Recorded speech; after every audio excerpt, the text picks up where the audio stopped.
ஹஹ Shankar Jai Jaishankar subscribe பண்ணுங்க. ஸ்ரீ மகாபெரிவா திருவடிகள் சரணம். ஹரஹர சங்கர ஜெய் ஜெய்சங்கர. நம்மளுடைய மகாபெரிவா துணை சேனலை தொடர்ந்து பார்த்துட்ருக்க அத்தனை பேருக்குமே மிகப்பெரிய நன்றி.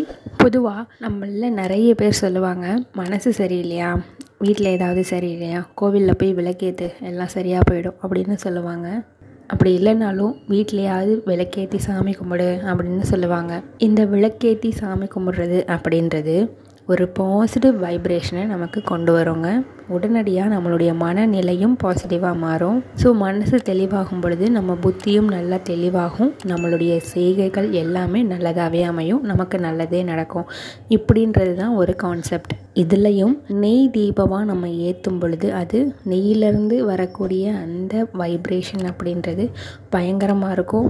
பொதுவாகவே எல்லா கடவுளுக்கும் நெய் தீபம் அப்படின்றது ஒரு உகந்த தீபமாக இருக்கும்.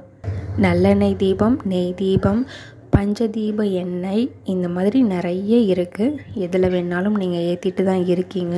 ஆனாலுமே இந்த நான் சொல்லக்கூடிய ஒரு எண்ணெயில் நீங்கள் தீபம் ஏற்றும் பொழுது அது 1000 நெய் தீபம் ஏற்றினதுக்கு சமம் அப்படின்னு சொல்லப்படுது. உங்களுடைய குல தெய்வத்தை நினச்சி இந்த எண்ணெயில் நீங்கள் தீபம் ஏற்றுனீங்கன்னா நிச்சயமாக உங்களுடைய குலதெய்வம் உங்களுக்கு அருள் புரிஞ்சே தீரணும் அப்படின்றது ஒரு விதி இருக்குது. அந்த அளவுக்கு அற்புதமான எண்ணெய் என்னென்னு கேட்டிங்கன்னா இலுப்ப எண்ணெய்.